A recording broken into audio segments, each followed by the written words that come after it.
Bonjour Paul, bonjour William, bienvenue dans notre émission Bonjour. d'entrée de jeu. Alors, une question simple pour commencer, pouvez-vous vous présenter? Oui, je vais commencer. Alors moi, je suis Paul Granin-Mongrain. J'ai plusieurs casquettes, comme je le dis souvent. J'ai d'abord un parcours universitaire. J'ai fait l'École normale supérieure de Cachan dans le département de physique. Ensuite, j'ai fait une thèse en biophysique à l'Université de Lyon. Je suis parti faire un contrat de recherche à l'Université de Montréal, puis un autre contrat de recherche à l'École normale supérieure de Lyon, en physique encore. Et à côté de et ça jusqu'en mars 2020. Depuis mars 2020, je fais plutôt de la formation pour des doctorants et des chercheurs à la communication scientifique et au dessin scientifique. En parallèle de ces activités, quand j'étais à Montréal, j'ai commencé une activité vidéoludique. Donc j'ai commencé à créer un jeu qui s'appelle Abyss Crew, qui est un jeu qui se passe à bord d'un sous-marin, un jeu multijoueur coopératif. Quand je suis arrivé à Lyon pour mon deuxième contrat de recherche, je suis devenu président d'une association qui s'appelle Lyon Game Dev, qui rassemble des professionnels du jeu vidéo dans la région de Lyon. Et dans ce cadre-là, de ces deux centres d'intérêt, sciences et jeux vidéo, je me suis intéressé aux liens qu'on peut faire entre sciences et jeux vidéo, d'où la création du festival La Science entre en jeu, que j'ai porté pendant plusieurs éditions, et la troisième a eu lieu il y a quelques jours. Et bon, bonjour à tous, moi je m'appelle William Brou, je suis professeur d'histoire-géographie au collège Audambron à Thiers. Alors je suis enseignant depuis 2013, après avoir fait des études assez classiques en histoire et avoir eu un master 2 en histoire médiévale. En parallèle de ça, du coup, j'anime la chaîne YouTube Histoire en jeu depuis 2017, chaîne sur laquelle j'analyse les jeux vidéo historiques et leur représentation de l'histoire.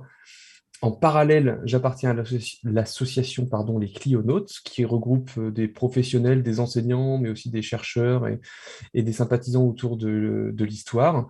C'est une association qui a maintenant 20 ans et qui s'est beaucoup intéressée à l'usage raisonné du numérique dans l'enseignement. Et depuis 2 ans maintenant, je suis chargé de mission dans l'Académie de Clermont-Ferrand, à la DAN de Clermont-Ferrand, autour des questions de la ludicisation et donc de l'usage des jeux vidéo et des jeux tout court dans les classes. Merci à tous les deux. On revient très vite sur l'événement La Science entre en jeu dont vous êtes venu nous parler, bien sûr. Mais peut-être que William, vous pourriez nous dire un mot sur votre chaîne Histoire en jeu pour celles et ceux de nos auditeurs qui ne la connaîtraient pas encore. Oui, avec plaisir. Donc, Histoire en jeu est née en 2000. L'idée initiale, hein, c'est 2014. J'ai eu un déclic en classe lorsque j'ai parlé d'Assassin's Creed Unity et de la prise de la Bastille. Et j'ai des élèves qui ont eu une espèce de haut le cœur, et ils se sont dit, ouais, le prof parle de jeux vidéo. Et en fait, je me suis posé la question de savoir si mes élèves jouaient à un jeu vidéo et que je leur parlais du même sujet, qui allait gagner, en fait, du point de vue scientifique? Est-ce que c'est le discours du jeu ou le discours du prof qui met des mauvaises notes, alors que le jeu récompense un peu les joueurs? De là est venue différentes discussions en cours avec mes élèves autour de certains jeux vidéo. Puis en 2017, je me suis dit que ce que je faisais avec mes élèves pouvait intéresser d'autres élèves en dehors de mes classes, mais aussi pouvait intéresser les parents de ces enfants et de ces joueurs, et puis peut-être simplement des amoureux de l'histoire. Donc j'ai lancé cette chaîne voilà, en janvier 2017 pour proposer des lectures scientifiques de jeux, de l'analyse critique, comme ben, on m'a appris à le faire à la faculté. Je regarde le jeu, je regarde ce qu'il me dit dans ses différents aspects narratifs, au niveau du son, au niveau de la musique, au niveau aussi des graphismes, dans tous les différents aspects de ce média-là. Et je vais essayer de faire de la vulgarisation historique à partir de ce que le jeu me dit, en faisant un peu du fact-checking. Ça, c'était l'idée de base. Et puis, le chemin avançant, hein, comme beaucoup de chaînes YouTube, le discours a un peu évolué, la manière de faire aussi. Donc, je me suis aussi orienté vers une explication des différents métiers du jeu vidéo, parce que c'est une industrie qui se développe beaucoup et qui intrigue beaucoup et qui intéresse beaucoup d'enfants, certains de mes élèves, mais aussi d'autres. Et du coup, je me suis dit que ça pouvait être intéressant, à travers ces petites vidéos de vulgarisation, de montrer les différents métiers à l'origine de ces jeux. Parce qu'on pense connaître les jeux parce qu'on y joue, mais en fait, on ne les connaît pas vraiment et on ne connaît pas vraiment le processus créatif. Donc, c'est une chaîne de vulgarisation historique, d'éducation aux médias et à l'information et d'explicitation des métiers. Paul, justement, revenons sur l'événement La Science entre en jeu. Est-ce que vous pouvez nous dire comment est né ce projet, quelle a été l'impulsion de départ? Alors, à l'origine, moi, c'était un événement qui devait avoir lieu à l'ENS de Lyon, là où je faisais mon postdoctorat, enfin un contrat de recherche. Euh, Moi, comme j'avais un parcours universitaire où j'ai fait beaucoup de physique et en même temps un parcours vidéoludique où j'ai fait des jeux vidéo, des gros, des petits, je me suis dit, bah, tiens, est-ce qu'on peut pas faire des jeux vidéo scientifiques? On a quelques-uns dont on a entendu parler, qui sont assez célèbres, comme Kerbal Space Program, parmi d'autres. Et là, je me suis dit, ah, bah, tiens, est-ce qu'on pourrait pas en faire nous-mêmes? Et notamment autour des sujets de recherche actuels, des sujets de recherche qui sont faits dans des laboratoires.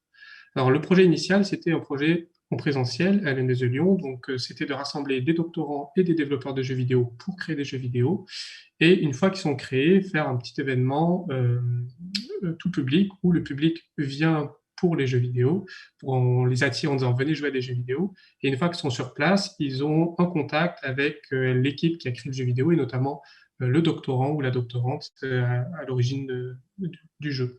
Et donc faire un moyen de vulgarisation de sujets de recherche actuels.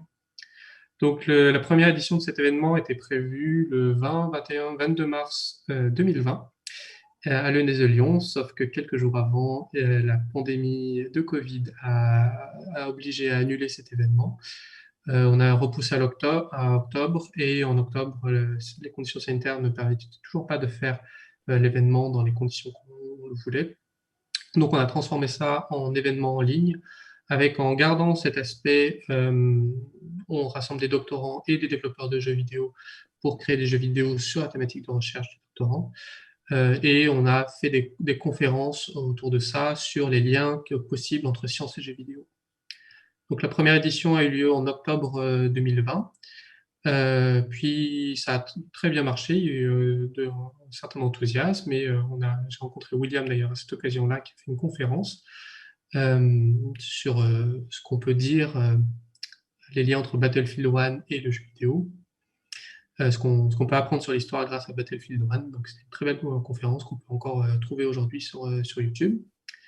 Donc, ça nous a encouragé à faire une deuxième édition en avril. Alors là encore, on espérait faire une édition présentielle, mais Covid oblige, on a fait encore une version en ligne.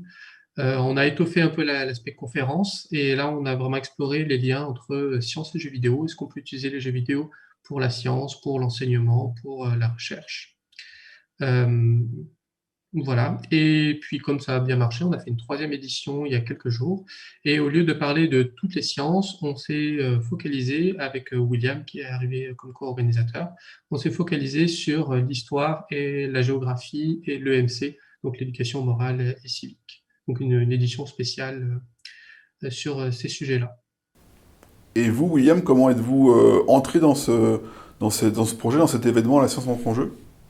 Oui, alors juste avant, c'est vrai que j'ai rencontré Paul. Il m'avait invité dès la première édition pour participer et de faire une petite conférence, parce que son objectif était d'inviter toutes les sciences, y compris les sciences humaines et sociales. Et c'était un des très gros points forts, je dirais, de ce premier festival, d'inclure toutes les sciences, alors que souvent on a tendance à dire que l'histoire, géographie et les sciences sociales, sciences humaines et sociales, on les met un peu à côté.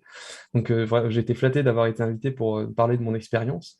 Puis lors de la deuxième édition, j'ai été membre du jury du coup de ces jeux, enfin, de la Scientific Game Jam. Et de cette Scientific Game Jam étaient sortis deux très bons jeux, dont un, Romanizer, dont j'ai boosté grâce au Clionautes le développement un peu plus loin, parce qu'on voilà, on a financé la fin du développement avec la même équipe de la Jam, et ce qui nous a permis de proposer un jeu vraiment totalement fini, même s'il n'est pas totalement parfait, mais il est fini et utilisable en classe. Et en fait, suite à cette expérience-là, moi, je suis ressorti de là en mode, mais il faut absolument que nous, Clionautes, association de profs d'histoire-géographie, et qui travaillons sur cette question du jeu vidéo et de l'enseignement, il faut qu'on propose aussi une game jam. Pourquoi pas proposer une game jam purement sur nos disciplines, histoire, géographie et EMC. EMC qu'on avait laissé un peu de côté finalement avant. Et ensuite, en fait, Paul est revenu vers moi parce qu'il voulait lancer sa troisième édition. Il s'est dit, bah, pourquoi on ne pourrait pas faire une édition, voilà, joindre les deux forces et dire, on va faire une game jam spéciale Histoire Géo.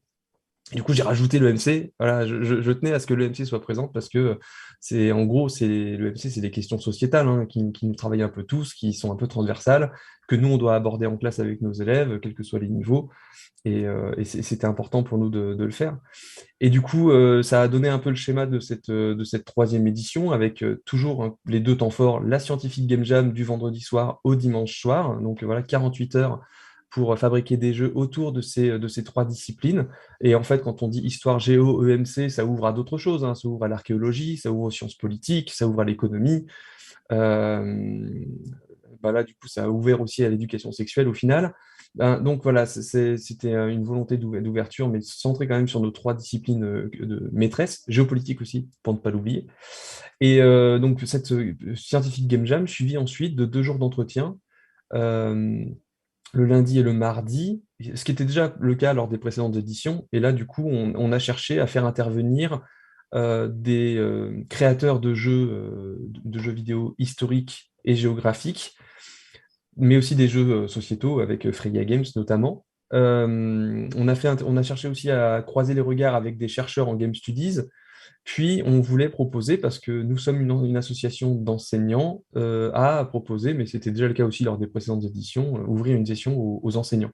Donc les entretiens, ça a été 7 sessions au tout, enfin 6 sessions plus une plénière le lundi soir, 3 centrées principalement sur l'histoire le lundi, une sur l'enseignement de nos disciplines via le jeu vidéo ou avec le jeu vidéo, une sur les questions sociétales, notamment autour des questions de l'inclusion, et une dernière sur l'urbanisme pour le côté géographie.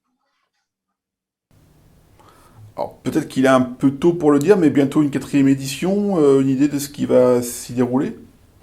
On n'a pas encore décidé, à vrai dire. Euh, on peut s'attendre quand même à ce qu'il y ait une prochaine version dans 6 mois, en mars-avril prochain. Ce sera probablement pas juste histoire géo. Alors, on ne sait pas encore si ce sera toutes les sciences ou là encore une édition spéciale. Voilà, on n'a pas encore décidé, mais ça devrait être en mars-avril de l'année prochaine. Nous, enfin, chez les Clionautes, en tout cas, on est très content de cet événement. J'en étais déjà très content avant, et personnellement, en tant que Histoire en jeu et les Clionautes que je représente, sommes très contents de cet événement. On est très contents des 12 jeux qui sont sortis. Certains plus aboutis que d'autres, mais ça, c'est le jeu de n'importe quel game jam. En tout cas, toutes les équipes ont joué le jeu. On a 12 jeux qui sont sortis. Est-ce qu'il y aura la même expérience que Romanizer? Ben, on n'en sait rien pour le moment, hein. Ça se décidera dans les semaines et les mois à venir. En tous les cas, l'expérience était folle. Tout le monde était aussi content de la programmation qu'on a réussi à mettre en place sur les entretiens. 19 intervenants sur 6 sessions, donc 2 jours, y compris pendant enfin, c'était pendant les vacances scolaires. Il va y avoir aussi les VOD qui vont être disponibles dans les jours et les semaines à venir. On n'a pas abordé tous les sujets, loin de là. Il y en a encore beaucoup, beaucoup qu'on pourrait aborder, tant au niveau des thématiques qu'au niveau des métiers du jeu vidéo. Donc, il reste encore beaucoup de choses à faire, et ce sont des sujets qui plaisent vraiment aussi au grand public, parce que ce sont des questions. Voilà, la France aime sa géographie, est attachée à son terroir et aime son histoire aussi. Et puis les questions sociétales, ça c'est finalement c'est peut-être la session qui a fait couler le plus d'encre, ou tout du moins les gens ont le plus écrit, parce que c'est au cœur des problématiques, un, de l'industrie du jeu vidéo, deux, de la société de manière générale, et trois, de l'enseignement, parce que nous on forme ces futurs travailleurs dans le monde du jeu vidéo. Donc s'il y a moyen d'en refaire une, ce sera avec grand plaisir que j'aiderai à son organisation. Une dernière question pour finir. Quelle va être votre actualité respective? Alors moi, je vais être content de reprendre de l'enseignement parce que j'en ai fait un peu moins pour l'organisation du festival. Donc j'enseigne dans deux grandes catégories.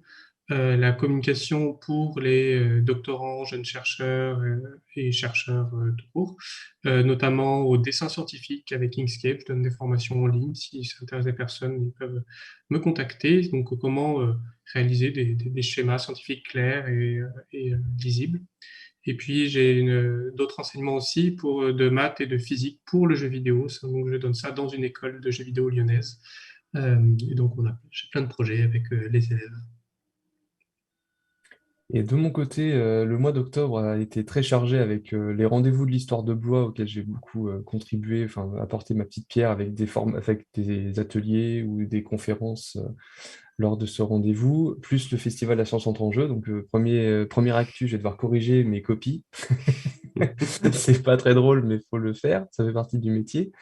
Ensuite, j'ai la chance de pouvoir proposer, en fait, dans le cadre de ma chaîne YouTube, des ateliers dans les bibliothèques, les médiathèques. Donc là, on a quelques projets avec les médiathèques clermontoises pour proposer des sessions, voilà, des ateliers d'apprentissage sur le jeu vidéo, mais aussi c'est vraiment des ateliers d'histoire, hein.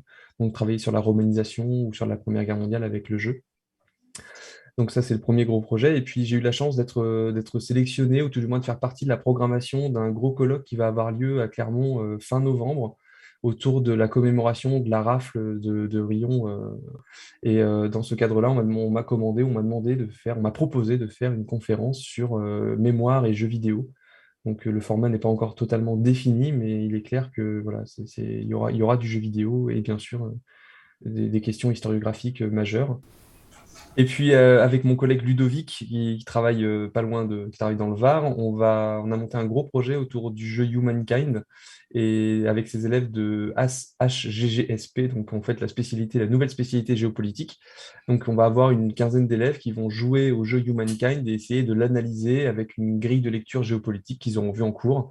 Donc je vais co-gérer cet atelier à distance, et j'ai vraiment hâte de voir ce que les élèves vont produire à partir de ce jeu. Eh bien écoutez, merci à tous les deux pour cette interview et à bientôt Merci sur les deux beaucoup. corpus. Merci, Merci. à bientôt.